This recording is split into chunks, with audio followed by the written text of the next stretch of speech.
Up says we're going live. Okay, cool. There we go. All right, well, welcome. We're actually live on the Chris Talks Money Show today. It's a podcast little podcast that I told you about. Yeah, We've had coffee a few times, right? Yep. But I'm here today with Massimo Somacapagna. We call him Max for short because that's a long Italian name. It's true. you are Italian, in fact, correct? Yeah. I was born there and then raised here in Phoenix. Nice. So Max is a real estate developer. He's a residential real estate developer. I've known him for a few years now. Met him through the Chamber of Commerce up here in Anthem. Yeah. I remember when I first met you, I was like, how old are you? You've got to be like in your 30s or something. You told me you were like 25. I'm like, what? This guy, the way he speaks like he's teaching a class. I mean, you're well read, you're well informed, and you obviously have generated a lot of good success for yourself. So congratulations on all that. Thanks, Chris. Thanks. Yeah. I appreciate that. So tell us a little bit about yourself. I know I just gave an intro of you, but but tell us about yourself, who you are, what you do, how did you get into the market? Yeah, of course. So like you said, I was born in Italy, came to the States when I was about 5 years old with my parents here, and flew right to Phoenix and just grew up here in Arizona. Got into real estate at a young age, right after high school.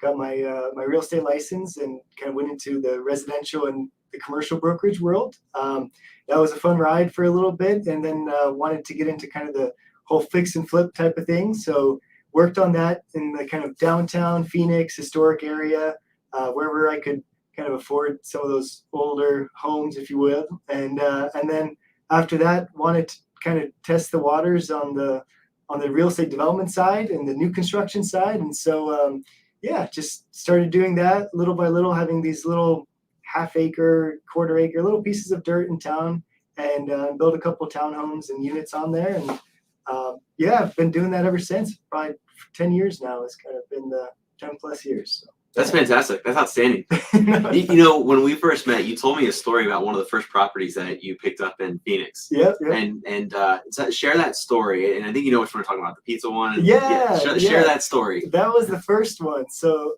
when I was in the historic district, I was just I just knew the area really well from doing a lot of these fix and flips and finding these single family homes and whatnot. And then I saw there was this kind of dilapidated, burnt down house. And I was curious to see who the owners were. And they're just a couple students, I want to say from ASU, and they didn't really know what they were going to do with it. And so I took them out to pizza, and I was like, hey, guys, this might not be the best project for you guys. I was trying to, I was kind of boasting like I knew what I was doing, but I was playing the same card. And so, I had that construction experience on remodels, but this is like new construction. You had the historic district, you had all these different factors. And no, it's over some pizza and just kind of like negotiating. We came up with the price that they were fine with selling it to me at $4. And they definitely wanted to get rid of it because more of a liability than anything. And then, it worked for me. And then I just decided, all right, well, this will be the first one. And that's kind of how the whole process got started, getting your feet wet in development, if you will. I remember when you told me that story, I was blown away. Like, it was that easy. You just had to buy a pizza and call it a day and say, hey guys, I'll take this off your hands. Sometimes. It's like a napkin deal. It's like, hey, let's just write this out on the napkin and figure it out, right? Yeah, that's true. If the real estate, is undesirable enough, people will give it to you over pizza. But well, I wonder if we should endorse that as like an idea. Yeah, that's true. So I guess you gave us some insight about how you got into real estate and the construction side.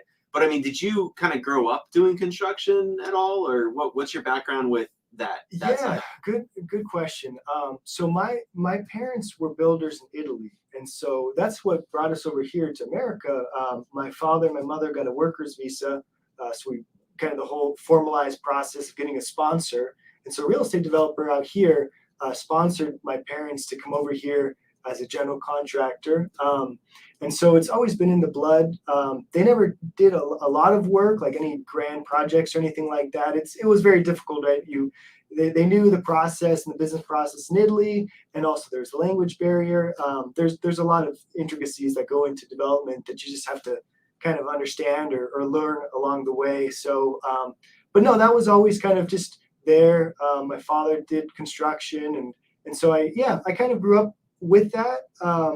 I'd say it wasn't really pushed on me as much when I was younger. Like it wasn't really like, oh, this is the avenue you should take, but kind of when the opportunity arose, when kind of after, during high school and when high school was over, I didn't really want to take the traditional route of just going straight to college. Given, I think also from like an immigrant family, there's a different perception with college. Like at least they didn't really understand like all the different universities and kind of that aspect of it, right? We didn't have like an alumni. My parents didn't or anything like that too. So it was more like, let me just go out and venture into the world, get a job and start working. And the real estate opportunity was it seemed like one of the best in terms of, the best bang for your buck. You go get your license, you take the test, you go through the schooling. It's not very rigorous, and it doesn't cost a lot of money. And then you just gotta, sell houses and broker and do all that good stuff. But that was kind of the foray into real estate, and then it just kind of stuck with me. The construction aspect, I used my father as a good guide to help me understand more of the remodel side and the construction process and those aspects. But at the end of the day, it's really like just a school of hard knocks to get through. But it just stuck with me and it grew with me, and it was a good way to make a living and just continue to do it. But I do love it. It's definitely something I really do enjoy. Nice. Yeah. What year was it that when you purchased that home in the historic district? Ooh, good question. I want to say it was like 2013, somewhere around that, 13 or so. Because I remember 2011 was when I started the company. But it was just kind of just formulaically, that was when it was started. But then after that, I want to say it probably took a couple of years where I was kind of working in brokerage, doing transactions, and then on the side I would do remodels. And so it was relatively busy, but it was a good way to really learn doing some remodels while you're also still doing brokerage and working with clients. And then I'd say probably around 2013 or so is when I went into the first one. Nice. Yeah. So, and that was a time where there were opportunities for fix and flips and all sorts of deals, even in 2013. I would say probably about 2015 is when you start to see them really kind of fall off the cliff there, because they were kind of, the properties were going up in value. They were kind of getting all those properties were eaten up basically. And exactly. So you got in kind of in the middle of that, it sounds like. Yeah, exactly. Yeah, the 2011, obviously post crash, it was just 2011. I think was a good time that things were starting to ramp up again. Like people were getting just more comfortable. Like transactions were being made. And then like you mentioned, 15 was when kind of the hedge funds came back into town, and you started seeing guys buy a bunch of properties, and things just got back to kind of competitive nature. And during those times of like 11 through 15 was you could do some deals over pizza. Like it was kind of it was more of a buyer's market, if you will, in that sense, than of course it is today. But I can't imagine doing deals right now over pizza. Like, hey, I want to buy your house. Yeah, it's a seller's market. Like, we're gonna have some extra toppings on that one. Right? Exactly. We want premium. Okay, premium. We want the deluxe. Right. That's so true. So tell us a little bit about, because I know you have experience buying land. And or dirt, right? And Yep. I mean, dirt right now is pretty expensive. But what was it like during the recession, kind of the lead up to where we are now? Because a lot of your projects were kind of you've had those. I guess give us kind of a little bit of that strategy that you employed with land. So kind of the strategy, the niche, if you will, when I first started, and it is today, is kind of, in the beginning, there was a lot of vacant parcels or even little like single family homes that were on larger pieces of land that were zoned for multifamily. So I didn't have to go through the rigorous process of what's called a rezone on something like that. It was already zoned. I could already get the units that I wanted on there. I just had to either demolish a house or just start building. And those opportunities, there was a good amount of them, kind of more mom and pop. There were smaller pieces of dirt, not a lot of eyes on them. So that was that was a good opportunity to get started. And then the complexities are still there with those type of development projects, either larger or smaller. You still have to go through those same processes, but that was kind of the niche going forward, and it still is kind of focusing on these infill urban locations where there's a lot of amenities, there's a lot of other kind of projects or whatever it can be, either retail, office, and just residential around, and you find these couple acres of dirt and build kind of townhomes and just provide something for the marketplace a little bit different. And in kind of planning terms, I guess a lot of people call that like the missing middle, where you have a single family home and then you have the highest density, which would be like an apartment project. And then in the middle, you have this kind of townhomey, duplex, fourplex type of thing that a lot of the people in the planning committee or community call it the missing middle, just because it's not very, it's desirable, but there's not a lot of supply of that. It's a different product. It's a little bit more difficult. You still have to go through a lot of the same things that larger projects have to go through. But yeah, that was the niche, and it still is the niche moving forward. But Yeah, nice. So and that's kind of a good segue into what I wanted to ask you about next, which is the Gifford Groves project. Yeah. that you completed, and it's all done. But I remember you talking about the story of how you acquired that land, and then how you over time just kind of slowly worked the development when the market was right. Yeah. You actually could kind of time the market in a way which everybody wants to try to do in real estate or in the stock market. And you had like this perfect storm of just everything coming together. Yeah. And let's be clear, that's not like an everyday thing. Right? but it has to do with those decisions you made up front, and kind of just that understanding and learning what the land development process looks like at rezoning. Yeah. So tell us a little bit about Gifford Groves. Describe how that project started and kind of, or how it evolved maybe. Yeah. No, of course. So that was a fun project.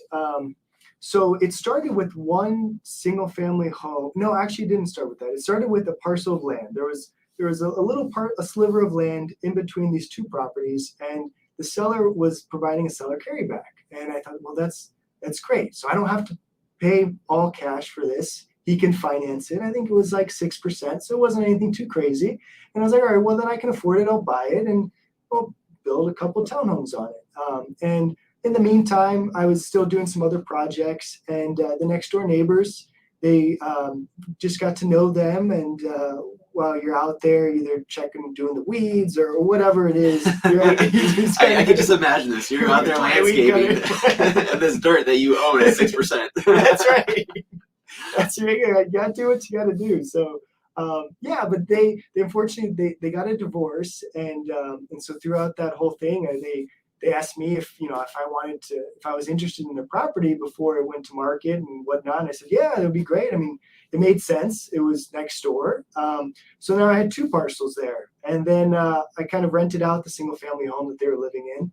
And I was like, well, if I have these two, let me try and get the next door neighbor. Because after that, there was a bunch of apartments nearby, and it wasn't feasible to, in the real estate world, in development, we call them assemblages. So when you're trying to assemble multiple properties together and then do one project under it. So the next door neighbor, she passed away, and it went through a trust. And so that took a little bit more time dealing with the trust and the trustees and that aspect of it. But we eventually purchased that as well. And so we had these three parcels that I knew we could zone them and get them for kind of a multifamily project. I didn't know if it was going to be apartments or if they were going to be townhomes. And so, yeah, just going through with the city of Phoenix, understanding the different codes. That was a big aspect of it too, was the planning code and understanding kind of what this is zoned for and what else I can do with this project. And I found that we could do kind of they call it a single family attached product. So it was townhomes, there were duplexes, some detached units, and a fourplex. And they were individually platted as single family homes, and they had a common wall, almost like a condo plat, but still a single family plat where the homeowner would own the land underneath them and just do kind of a common wall separation there. And and so that's what we decided to do, and we just kind of moved forward with that project. And it was it was probably one of the largest ones I've done so far. It was 18 units. We had to do the whole site and, the amenities and all that good stuff. And we were under the impression that we were going to sell them. And kind of midway through construction and looking at the market, there was this thing that we see a lot of is just this rental market coming into play, and this kind of residential for rent, single family for rent market. And so we just kind of made that decision to say, well, let's switch gears and let's work off of the rental route, which is what we've done in the past, but they were kind of more duplexes and fourplexes. You're like, we'll rent those. But this one was intended for a single family development. But we decided to go the rental route, and it proved very successful. We rented all of them out, and then we disposed of the asset, sold it to one individual, one kind of family office that's what they wanted, was one asset, kind of like owning an apartment building. It's just instead you own 18 units, and they're kind of more like a single family home. But that was a surprise, and now we see it much more in the marketplace now. Oh yeah. Yeah. Yeah, it's we'll get back to that here a little bit later, but I was reading the Phoenix Business Journal a couple months ago, and about just the major developers in the area and what they were really focusing on. 75% of them were looking at this build to rent kind of market, and building huge communities and just renting out the communities, and single family homes and townhome style projects and development. So that was really interesting. It's like, well, that is new. And it makes sense, and we'll go into why that might make sense later on. But before we go there, so you mentioned something that's intriguing, because it's not like you can just go. You just described the process of acquiring the land and the homes. Yeah. It's not like you can just go on the MLS or go on Redfin or Zillow and find these deals, right? Like, you have to knock on doors. You have to really build relationships and beat the pavement a little bit to go and find these deals, similar to what wholesalers do ultimately in the real estate market. Yep. And so, but in that process, you also had to learn zoning and coding. And so tell us a little bit about how you've learned maybe some of that. I know I'm sure there's some trial by ear, but what kind of boards and commissions are you a part of that have really kind of introduced you to that world, and how has that really provided a tremendous value to your business? Yeah, sure. No, so you're right. It was trial by fire. I really wanted to learn by just doing it, right? Like, you can certainly hire a zoning attorney. You can do a lot of those aspects of it, but then I wouldn't have kind of understood the whole development process and the whole planning process and what it took. So I found with the city of Phoenix that the city, because it's so large, it's broken up into various villages and districts per se.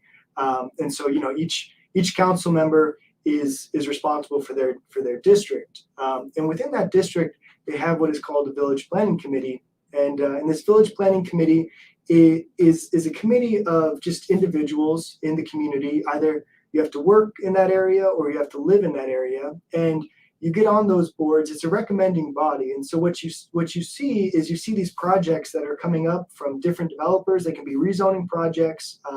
They can also just be kind of the city of Phoenix providing information about what's going on, and you're starting to learn a lot more about what's going on in your community. And so when I started getting into that, I got into some other real estate organizations and committees, and just the more that I saw that I would spend my time with these type of things and obtain this knowledge, the more benefit that it brought to my business. Because not only did I acquire this information, this knowledge that would help me in real estate, but also the people that I met along the way. I met these zoning attorneys. Instead of cold calling a zoning attorney or firm, I got to meet with them. I got to be on the same board with them or the committees, and it just created this different relationship that's very important. I've seen in the real estate world, especially in Phoenix, it's a very close-knit community, right? And with that, your reputation is everything, and people, you really want to work with the people that you want to work with, because it goes a long way. And so, the committees that I've been a part of, I before Phoenix, I started here in Anthem as well. I was part of the planning. I forgot what they called it. It was kind of a real estate planning and development type of committee. We kind of looked at other projects that we would do in Anthem, but even just starting off with that and understanding just where I was living in Anthem and how that was impactful. And I highly recommend it. I think when I and we both served together on one of those village planning committees, and I remember you when we were talking about it, I was like, that's actually sounds pretty interesting, and I'm on the committee with you. I'm like, there's a lot of just detail in just how the code works, and I'm like, it's like a foreign language, right? You're constantly reading and kind of trying to learn and update yourself. But there's something to be said about learning kind of trial by fire. Yeah. And then also getting hands on with it. And you mentioned that relationship you build is very unique. Mm-hmm. And I can imagine where, like you said, you can cold call somebody and right away there's that relationship aspect of, I'm trying to win a deal, I'm trying to get business from the attorney's side. And then there's also your side where you're trying to get a result, but you don't want to pay so much. Exactly. And then I can see where you're on these committees and you're meeting people and you're just having conversations with them after the meeting's over or what have you, asking questions relevant to maybe the case that you're talking about, but then you're kind of seeing how it directly impacts what you do. Exactly. Right. Yeah. So, and what does that cost you? It costs you some time, right? Yeah, it costs you time, right? Yeah, you're right. That's the thing. Like, to make everything transactional with your consultants and whoever else you work with, I don't think it has very good long-term implications. A great example was just yesterday. I spoke to my civil engineer and I was wanting to meet up with this other developer in the Valley, and I mentioned his name. I said, hey, I know you work on some projects with him. Can you give me his contact information? I'd like to reach out, get a coffee. And he, because of the relationship that I have with those individuals, he said, look, I'm gonna be honest with you. I wouldn't recommend that you meet with him. And there's bad actors in our business and in every industry. Yeah, right. Really, no, not in Arizona, of course not. So no, but if I didn't have that relationship with that civil engineer, and it was just a transaction, then it would be different. But with that relationship, he helped me understand. He was honest with me, and he was almost protective, right, of our relationship and the reputation, and that's what's great about really focusing that way. And I see that a lot by just you have to give your time. I know a lot of people like to kind of monetize their time, say, oh well, an attorney that makes $500 an hour, right? That's how much it should be worth for your hour. But there's different aspects of that. It's not just a money type of. There's a quality aspect to it as well in a long-term play. And being that we're younger, we're ideally going to be here for a long time and in this market. And so the long-term relationships, the long-term aspects that we can have, I think they go a long way. Yeah. Yeah, I can't agree more. I mean, I've always advocated that professionals, especially real estate professionals and anybody in that space, mortgage also, should get active in their local communities, in these types of boards, in these types of positions, because we see day in, day out what home buyers go through, whether they're investors, buying second homes, primary residence. And then we get the questions. I get the questions all the time. Should I build a home? Can I build a home? What does that look like? And having, worked with you and talked to you, I kind of had an idea of how to approach that conversation. And then now being a part of the commission, it's like, it's one of those, the village planning committee.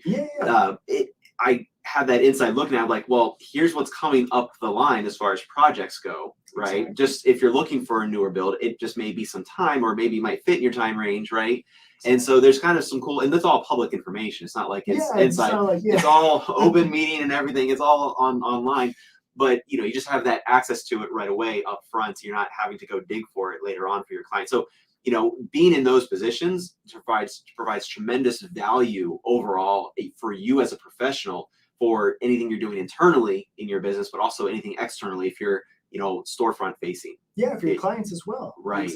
Exactly. Yeah. So tell me a little bit about, or tell us a little bit about just let's talk about that rental market. Yeah. Right. The Phoenix Business Journal. I don't know if you read the same article. Yeah. Yep. But we're going to kind of dive into some different layers here. I think people are really interested in, what is that really about? Mm-hmm. Why would a developer do that? So, we'll talk about the economics behind it. And then what are the concerns right now with developing future real estate or residential real estate along with businesses in the Valley, right? There was one issue that popped up on all of those developers' minds when they were asked, what is the one thing you're concerned about?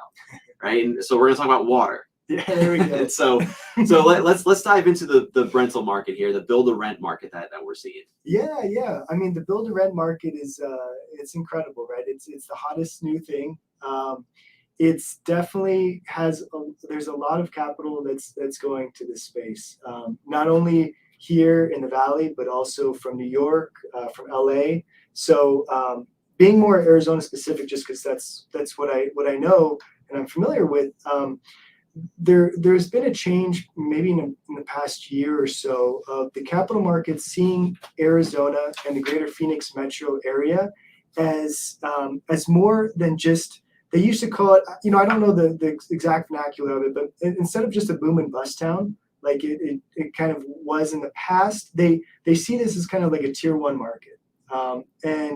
And it's huge because what that means is when they go to their investment committees in Wall Street and LA and Silicon Valley, wherever else they go, those guys now feel comfortable investing more of their capital into Arizona real estate, and which is huge for the valuations. And obviously we see that with the values and the pricing that we're seeing in real estate all across the board. And so with that, one of the big things, the big ticket items, as you mentioned, was single family rentals. And I think single family rentals started back when the larger companies started buying America for Rent, the larger Wall Street companies were buying just single family homes wherever they could find them, right? And we saw a couple articles last year on private equity firms continuing to buy them, and you see them. But then now, they started, well, if we're just buying these single family homes, maybe we have 2 in this community, 3 over here, it's very management intensive. Why don't we start building single family rental communities and doing that as well? And so that's really been the push now. As you know, we live in a low interest rate environment. So the capital push is really what's driving a lot of it right now, because banks are willing to finance it, equity and investors are willing to invest in it, and so it's just with that coming into play, the development community, they're opportunistic, right? They see this like, oh well, I can bring these puzzle pieces together and create this project, and then we also see the demand of it too, right? So we have the millennials now that are the largest cohort of the generations, right? They've succeeded over the baby boomers now, right. And with that, they have a lot of student debt, and you see it probably from going through their finances, and a lot of them might have difficulties getting a mortgage, and so instead they'll go through the rental process. They'll rent a single family home or something equivalent to that. They're not an apartment. There's no one above them.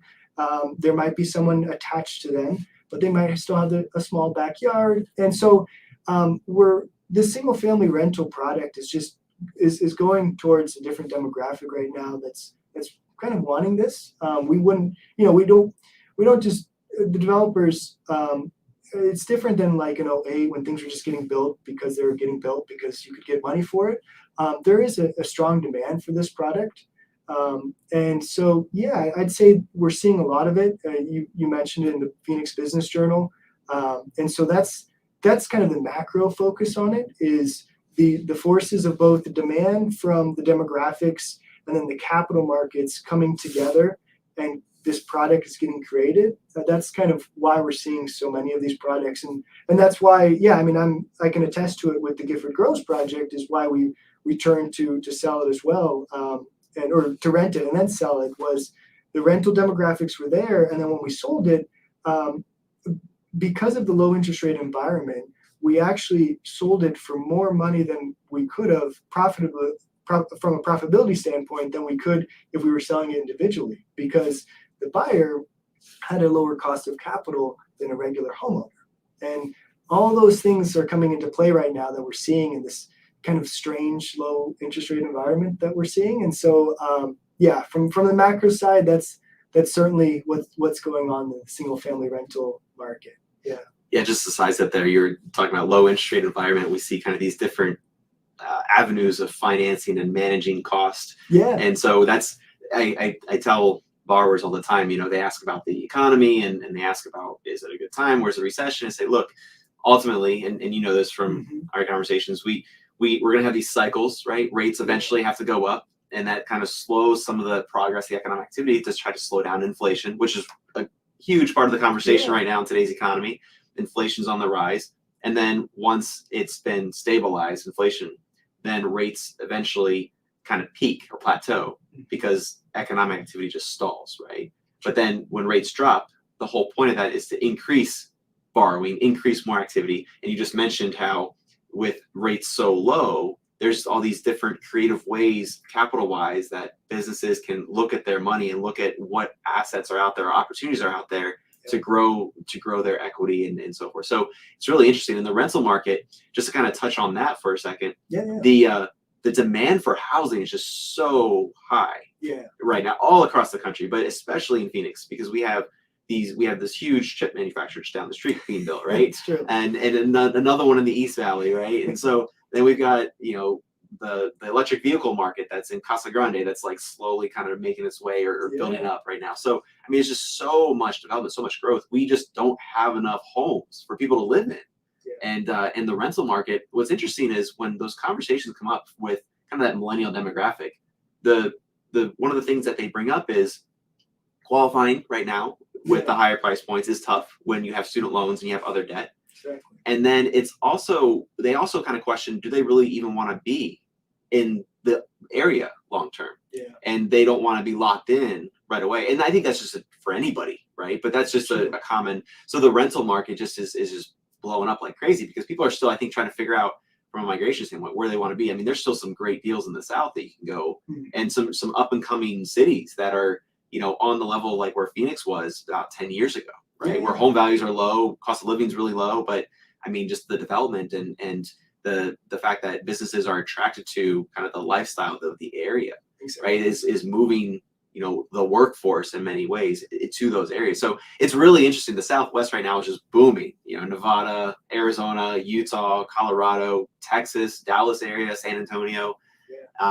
Everybody's leaving California right now, and all those startup businesses in the Silicon Valley area are cementing themselves in these other cities. So it's interesting. That's true. Yeah, you mentioned the opportunity cost of a millennial too, right? Is they can spend their money on getting a down payment, but they can also now they have other ways of investing their money, right? So we've always known of your single family home being just one of the greatest investments that you can have, but a lot of their mindset is, well, the stock market is booming. I can throw it into a Tesla stock, right? And this is by no means financial advice, but we're clear about this. Exactly. This is a talk money show, but it doesn't mean like go and do this. Go and put all your money in Tesla. Exactly.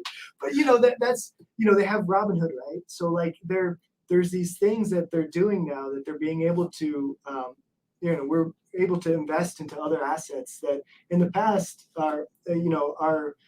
the past generation wasn't able to do as easily, right? I mean, even on a Fidelity brokerage account, right? You can just open it up and go trade stocks and then go. Well, you can even buy fractional shares with some of these platforms now. So you may not have the $800 to buy Tesla, but you can buy a quarter of it. Tesla, exactly. And you've got a quarter of Tesla, of one share. And that's the thing. It's like you have that, you go into NFTs and all that stuff, and Bitcoin, obviously, and so like. That all that aspect, I think, is competing with the real estate market in terms of the for sale side. And so, it's that aspect, I think, too, their opportunity cost of where they can bring their money. And it's impactful, and we see it in this single family rental side of things. So let's go ahead and segue back into the conversation about development for the future and water. So I think, and this was on the developers' minds. It was like the economy wasn't really the issue. Business was. I mean, that was all like, we'll take care of that. Don't worry about. We're more concerned about the one resource that everybody on the planet needs, and it's water. But I mean, truth be told, this has always been a conversation in Phoenix. It's not like this is the first time this has come up. No. So, it has to always be a conversation. Right. Yeah. So I mean, just what are your thoughts on the whole idea? Like, how is the state, from your talks and talking to other developers and being a part of the different boards? What are some of the things you're hearing that are ideas that are probably being proposed? Is it just buying more water from California, or getting more rights to the Colorado, or? So water, I've been in too many water committee meetings, and and just speak. I mean, it's wonderful. There's so much to. I mean, you could spend so many hours on it. So the first thing, I'm on the governor's long-term water augmentation committee, and so that isn't an appointment. I saw that was an opportunity to join, so I joined the committee calls. The same thing like we talked about before, right? Just to obtain knowledge and understanding. Right. And so in that water augmentation committee, that was very interesting in understanding that, they're even looking at things like cloud seeding. So being able to, which has been done for over 100 years, but What is it called? cloud seeding. So Cloud seeding? seeding, like when you're seeding flowers, right? Or Okay. whatever plants, seed like seeds. Okay. So cloud seeding is when you bring certain chemicals there. I think it's nitrogen based, and you disperse that into the atmosphere, into the clouds, and there's a higher probability that they'll disperse water. So a lot of there's some places in Colorado, the ski resorts, that will do it at times when they see that there's just not enough snow. They have aspects like that. Arizona really hasn't pushed it much. There's a great story about Southern California and a guy that did it back in like 100 years ago, and he's like the rainmaker, and it's funny. The actual original gangster rainmaker. Exactly, the original rainmaker from Southern California. But so you can imagine, like, we're thinking, those committees are thinking about like everything possible. Right now, the biggest one is the desalination plant. We heard that from Governor Ducey in his State of the State, which was very surprising to me, because a desalination plant, the governor is very particular on what he says in those State of the States. He could say anything, and he talks about education and all that stuff, but he mentions, and when he mentions water, he mentioned the desalination plant, and that maybe even 10 years ago, for sure, more than that, it wasn't really even a discussion. It was like, a desalination plant, like we're not, it's really expensive. We don't have any water next door, right? And we're not California, and we're not Israel. So like, what's going on? But now it's a real discussion. It's like, hey, let's talk to Mexico. Let's get let's pipe desalinated water over to Phoenix. It's a problem. It's an aspect of time and money, right? And so Phoenix, Arizona in general, has done a great job in really focusing on water and finding all the possible solutions. Water in general. So from a real estate standpoint, as a builder or as a developer, we have to provide 100-year water assurance. That comes from legislation that was done back in the 80s. That was really well done. And one of the things was protect consumers with water in terms of homeowners. And so we have to provide that. And then the issue that we have, though, is there's certain counties, certain municipalities where that assured water isn't just granted because you live in that place. So like Phoenix, as a developer, they are in what's called the AMA, the Arizona Management Act. And so they have certain rights to the water. And so we're automatically granted, or consumers are automatically granted that 100-year water assurance. But if we go down to Pinal County and other places, we have to deal with the utility provider that's there. It could be a private utility company. And we have to discuss with them and then talk to the Arizona Department of Water Resources about getting that assured water. And if we don't have the assured water, then there's no way, it's undevelopable land. And so that's from kind of a micro side, from the real estate side. I'd say water in general, that's why the real estate community is kind of concerned about that. Is if you can have all the land in the world, but if you in Arizona, but if you don't have that assured water certificate, you need hydrologists, you need studies done, and then at the end of the day, you need the blessing of the Arizona Water Department of Resources. And if they don't grant you the credits, then it's all for naught. And so that's the biggest concern for the development community. I think legislation is going the right way. I know Governor Ducey is proposing more money to go towards water, and just start. We continue to study about different solutions to water. Arizona does a incredible job banking water, so we actually have water banks of where we store our water. And so, I think there's a couple people out there that like to compare Arizona water to like water in Atlanta, where say Atlanta rains all the time. I think their water reserve is like maybe 6 days, like a couple weeks at most. Wow. They don't have a big water reserve, but they're just used to, oh, it's always raining, it's fine. Well, we're gonna get the water regardless. Arizona has like a water reserve of, I think it's over like 50 years. It's incredible. Really? So we could shut off every source possible and we still have water. We'll still be okay. That's interesting. Yeah. I think a lot of people think just because it's the desert, we just lack the water. We siphon it off from everywhere else, right? Exactly. Yeah. No, that it's unfortunate. We have a lot of, you see it in news publications, you see it in the Wall Street Journal and the New York Times, when a lot of times, and I don't know why they do this, but they kind of badmouth Arizona at times, right? With water, they're like, oh, well, Arizona's at the bottom of who gets the first water rights from Colorado and stuff like that. But when you really look into it and you spend time, you can see like the people from Arizona from 100 years ago, when they really spent a lot of time. There was great legislation done, and it's funny because we see from a side note of politics, we see a big divide. Everyone talks about it, but when in Arizona, when water gets discussed, there's always a bipartisanship that comes together. Both sides comes together because we're all in it, right? It's the future of our community, of our state, and so. Yeah, I mean, water in general, it's always a concern for Arizona. Developers are getting a little anxious about certain places. Pinal County is one of them where if you use too much of the groundwater, it's not a replenishable source of water. So once you use it, you're done.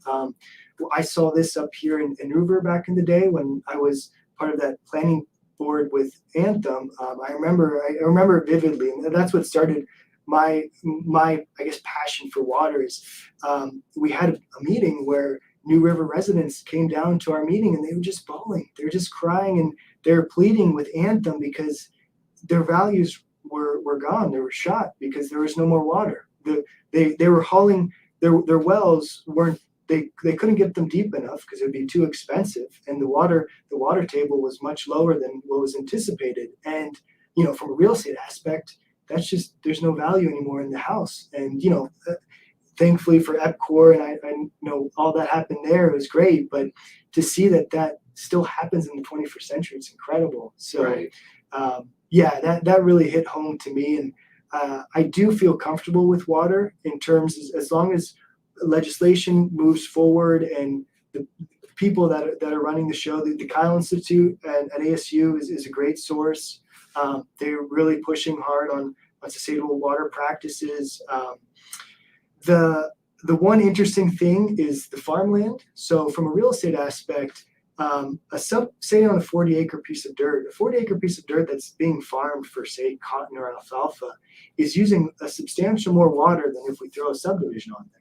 It's very interesting, but a subdivision doesn't use as much water as a farmer would for all their crops. And so right now we're kind of in this divide of understanding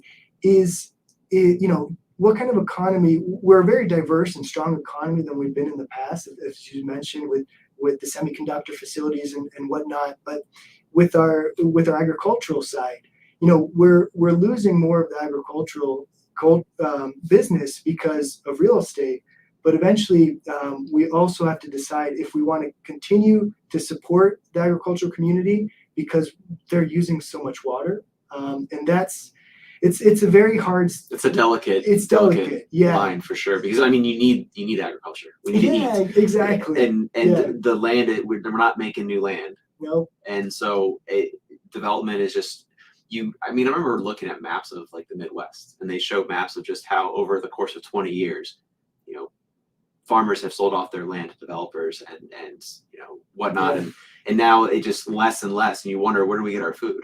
Right? Yeah. But to your point though, what some things that really stood out in describing your experience with water and the committees and so forth is that we have to get educated, we have to get involved. Yeah. And because if we're not, we're just going to kind of see what the media will tell us. We're going to see what the headlines are and think that there's really a problem. And it sounds like Arizona, really, despite maybe what those headlines will say, Arizona's actually in a good spot. Yeah. And that makes sense because I've heard these conversations before where people are like, we're fine on water. We're fine. I'm like, well, what do you mean we're fine on water? Where we get, Where'd you hear that? that table's getting lower and lower. I mean, I've seen Lake Mead, even though it's not us, but I've seen Lake Mead. That's Vegas. Right.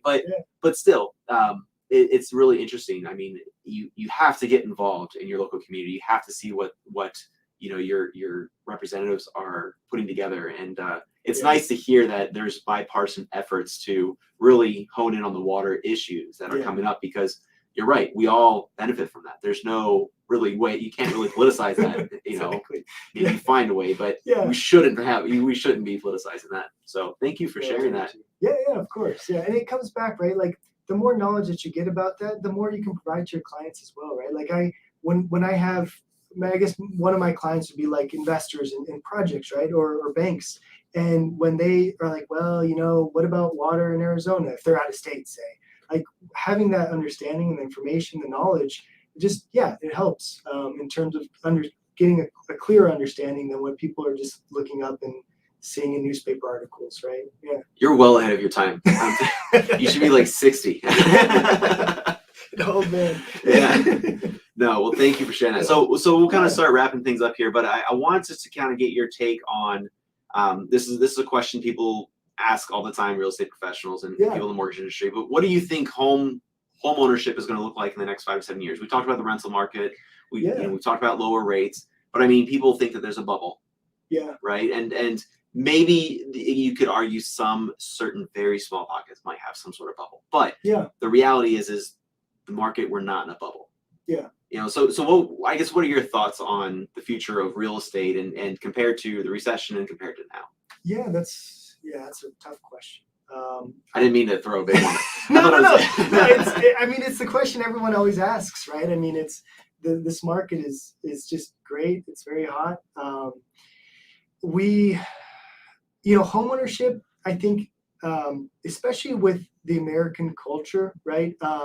FHA loans are probably the best deal you could ever get financially. Like there's just nothing else to, as long as the United States government keeps guaranteeing these FHA loans and investors keep buying the pools of them, there's nothing that should stop consumers from keep obtaining them. They're great. And I definitely see home ownership, staying. It can still increase. It's not, I think right now we're just in this transition.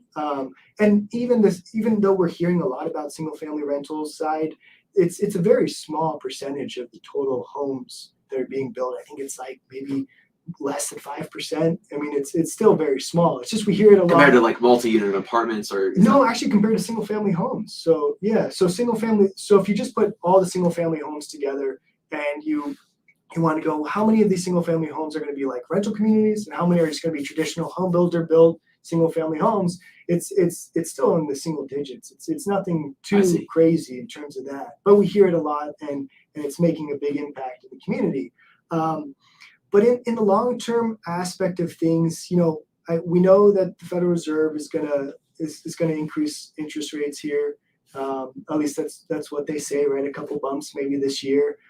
I think interest rates, that will be one thing that at least that you don't know a lot of the other things, but systematically that interest rate bump will start having people think about their opportunity costs of where they're going to put their capital, especially for homeowners. And is it worth buying a home? Should I stay? Should I rent?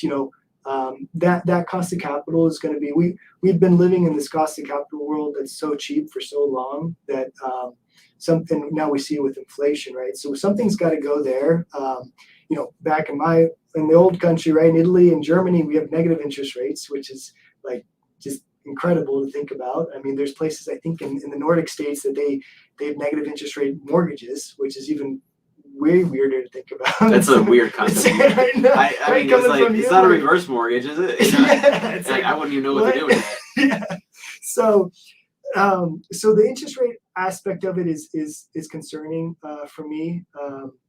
Just giving the grand scheme of things. Now, we saw a little bit of that blip. I think it was like 2-3 years ago when the Fed only bumped it like 0.25, I think it was, and like stock market started being shaky, and it was kind of weird. But I think the things that are sustainable and they're here for the long term, an interest rate bump of a couple of not percentage points, but quarter of percentage points, I don't think that's going to really do a lot of damage. There's going to be things that if people are really highly leveraged on stuff, right? If we don't have that back in like '08 when you have 125% loan to value, right, on your home. Right. So homeowners are very wealthy right now too, right? They're what's the word? Their wealth, I guess it's the home.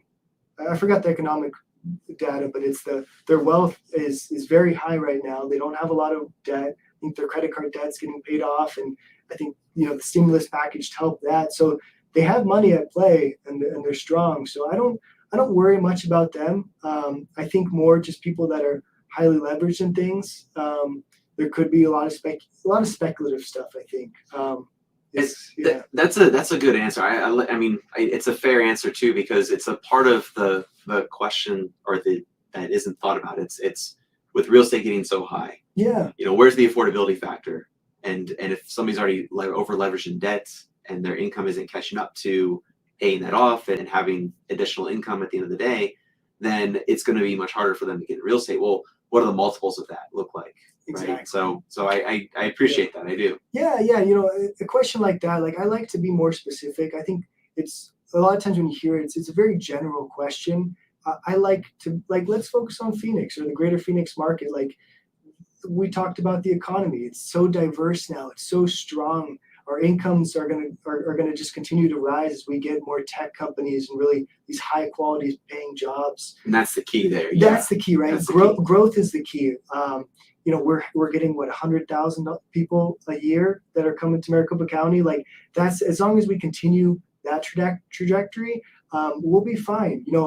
One thing I'm a little concerned about with COVID now, the death rate is actually on par with the birth rate in Arizona. So we're not naturally making any more population growth, if you will. So all of it we're depending on is an influx of people like California, Seattle, wherever it is, right? Anywhere else, that's what we're dependent on right now. Now that could change, but COVID there. If you look at the trajectory, the death rates were going up and the birth rates were going down. And eventually now with COVID, that helped kind of accelerate that trend. And now it's on par.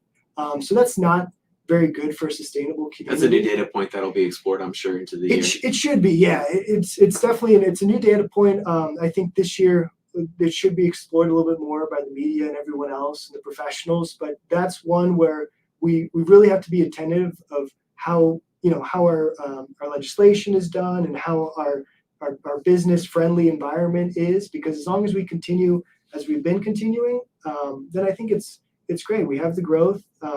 We don't have really highly leveraged homeowners, and maybe some businesses are highly leveraged, but those are businesses, right? Like if they go under, that's their fault. Right. Yeah. No. I think nowadays you have to kind of look at it and say, look, businesses, you've got to have the right responsibilities, the right character to kind of look at, downline what your business is going to be like. And so to that point, we value small businesses, but we have to make sure we also help those owners stay in business, right? As 100%. Much as possible. So, yeah.